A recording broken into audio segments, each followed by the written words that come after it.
So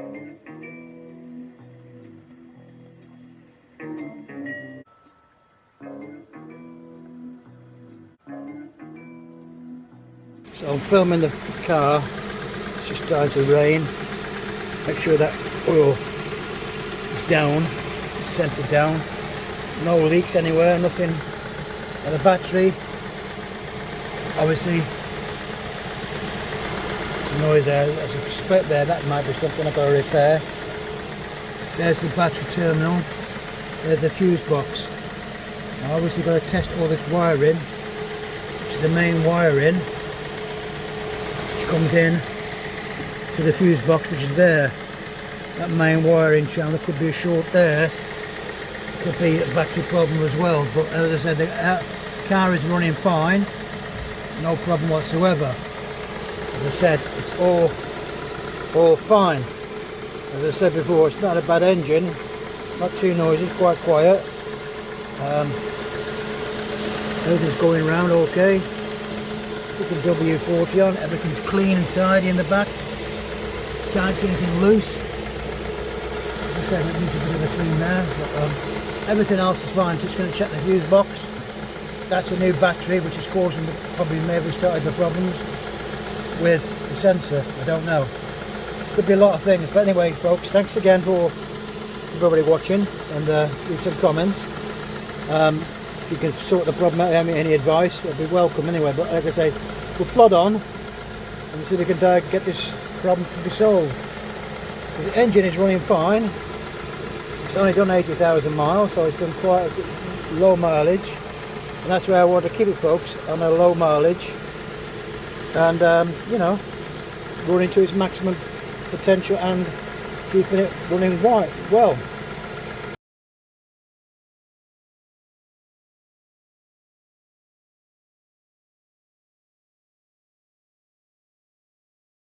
As you can see, I've drove it today on different mode settings.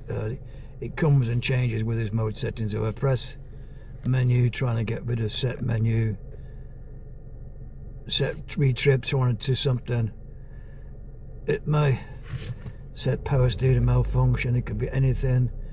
Hold to set trip, it doesn't really make a difference with anything in the settings. I can't just do anything with it. Menu, set trip, messages, it's saying power steering malfunction, that's what it's saying. So you know, it could be anything. It could be something else. You read a message again, power steering, it could be something else. You know, trying to get this to reset trip. It doesn't make any difference because the car doesn't function, doesn't read anything. I've got my handbrake off now, the handbrake belt is still on. I put my handbrake on again, it registers it's on, well, it's off or on, so there's no recall. There's no recall when I put my handbrake on now. There's nothing lights up, it doesn't light up. So all these communications are not working. They're lighting up, but they're not communicating to each other. So when I turn this engine off now and let it come off, it may start up, who knows. That's the $64 question, like, you know, $100,000 million question, because as I said, in the state it is in the last 3 days like this, I'm going to try and turn it on now. I just don't know. It could start, it may not start. We'll see now. By miracles it has. You know, it has started now. It's coming back on. It's coming back on now. It's malfunction. As you can see, it's coming back on now. Right, it's coming back on. So I'll try and reset it. Try and go onto reset. Reset menu, set, hold. Try and hold the reset messages. The only other one I could do is to set the battery terminals off. Set the battery terminals off, and whichever you do, there's no real control here. of anything, hold to set of its speed or whatever. I can't, with this function on this model or this situation I'm in, I cannot get anything. See, it says, you know, it'll come up with things to try and get rid of it, but I know very well now, because the last 3 days, it will do, this function won't do anything at all really. It's a main steering wheel function switch on the side, but it's not, it's got the messages there, you know, it's just where it says it's, you know, but I can't really get out and do anything to turn anything off. It's got clock, I've got set, I'll try setup, the chimes, you know, general menu, general, you know, whatever. It doesn't do anything at all really. Display, we'll try display, but doesn't make it, we can trigger configure to, you know, it doesn't do anything really. Help screen, you press that and nothing happens, it just flashes. Nothing's really doing with this in this situation it's in. But as I said, now we got that back on,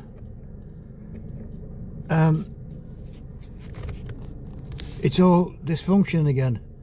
So if I turn this off, as you know now, once I turn this off now, I can't get rid of it at all till I turn the engine off and leave it for a while, but that's no good.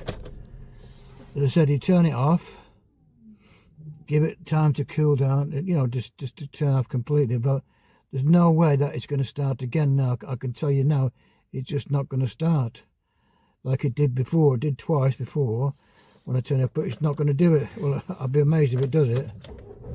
Well, it has. It has. For some reason, when I go into this set menu, mess about with that, just press anything like that, it seems to come back, and that will start up again now. As I said, it will start up on that set when it's on there. It will start up. Now I'm going to leave it now overnight, because I'm not using the car again now till the morning. The car goes in for repair in the morning. Well, we'll see. It's got to start, but hopefully it starts in the morning first thing. Anyway, that's another problem we've got. It's going to start up in the morning. It should do overnight. It will do. But as I said, we'll see. So I'm leaving it now till the morning. It's set on that where I know it should start up on that function when it comes back to the mileage and stuff like that, and on the temperature gauge there and the mileage. So it should start up. There's no, it's turned off now. There's no warning light staying on. If I turn it on, I'm not going to turn it on again, because if you do too many times, sometimes it doesn't want to know. Computer says no. So if we try and force it, it just does it. So you're best turning it off, leaving it 15 minutes now, and if I come back in 15 minutes, I know it's going to turn on, and then it'll be fine. So I might come back in 15 minutes and try it. Anyway, we'll see.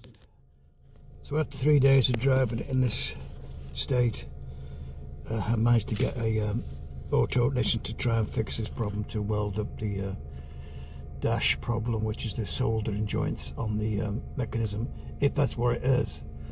I've tried a load of things from all over YouTube, everywhere you go, and of course now it's back in this mode now, speed mode. Funny thing is, if I can keep it on this and I could start the car, I would keep it on this, because the speedo trip's not working. Obviously I can get a rough speed, but the speedo's not working, which of course it will stay on 82,000 miles, which would have been good.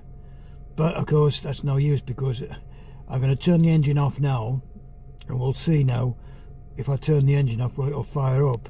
Because if you go to the shops, it's a normal run to the shops, you turn your car off.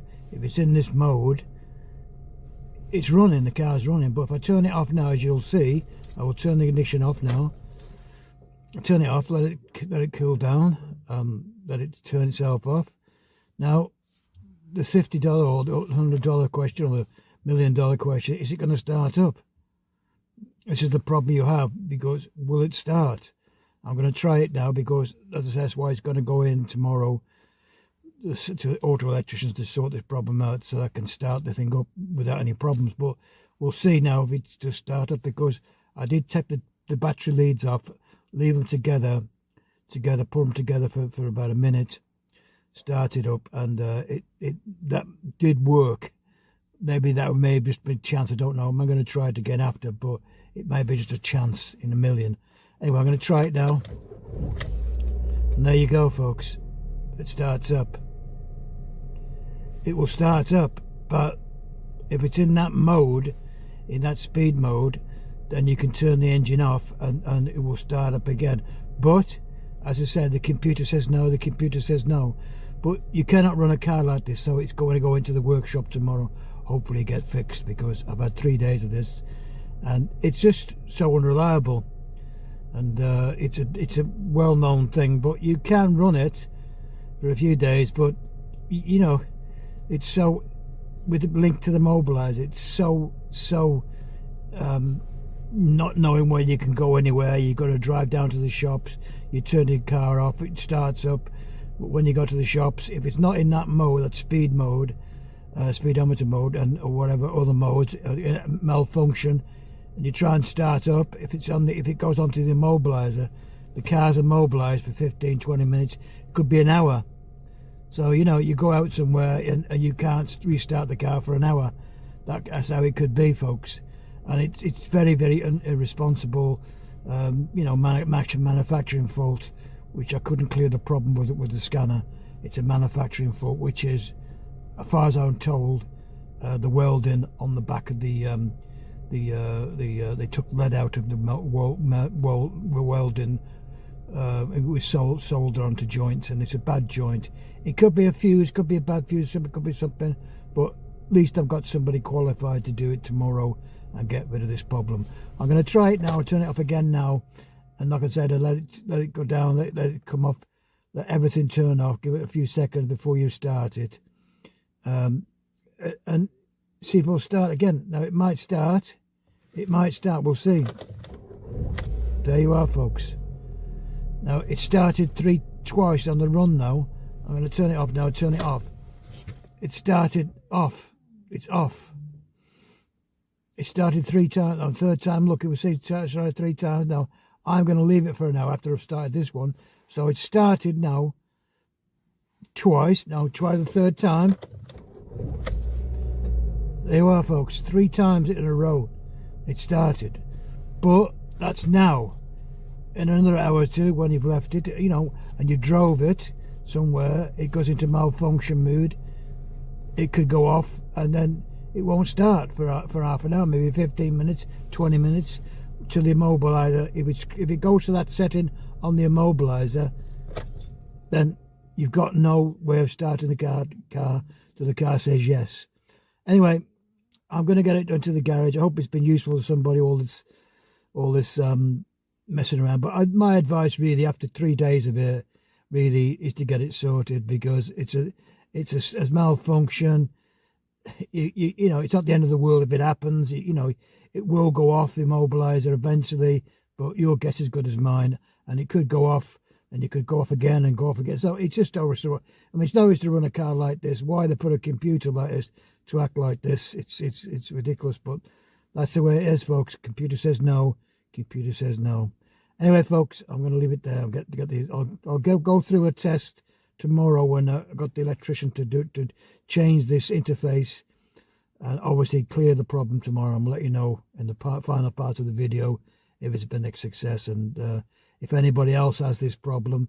You can cope with it for a couple of days to get somebody to sort it, but the best answer is to get it sorted. There's no doubt about it. Get it sorted. Anyway, I'll leave it to the engineer tomorrow.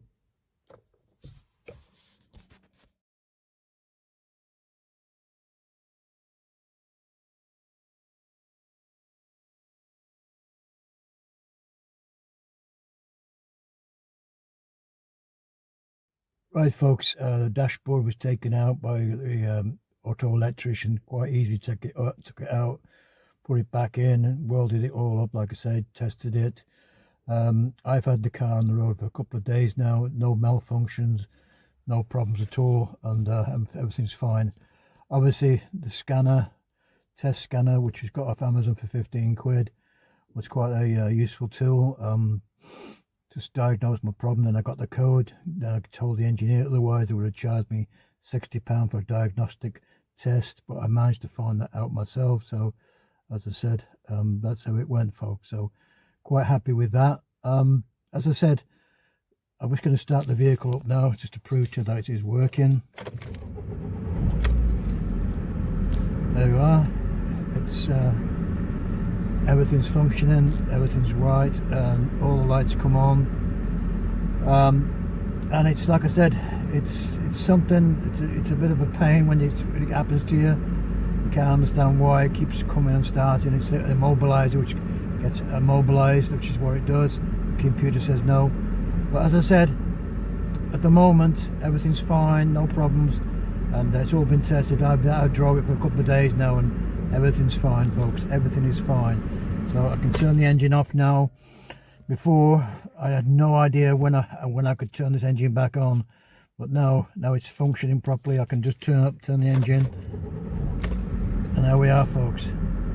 That's what it is, straight on and off, just like that at any time. The car is running back to normal now. So I hope you found this useful, whoever's been watching it, of course, and things like this. Now the cost was only £85, because I didn't have any diagnostics. £85 to get this job fixed.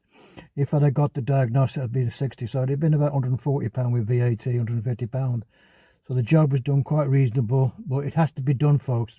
There's no other way around it, sadly. But anyway, hope it found it some useful to somebody, and it helps you out. You can cope with it for a couple of days, but I'd have to get an engineer, an auto electrician. I was lucky and got one, pretty reasonable, and he got it sorted out within 4 or 5 hours. You know, it's not a big job once you take it out, the panel out, and he welds it up. Anyway, folks, thanks again for all the new people who subscribed to my channel. Hope it's been useful to somebody, and I'll see you on the next one. Bye for now.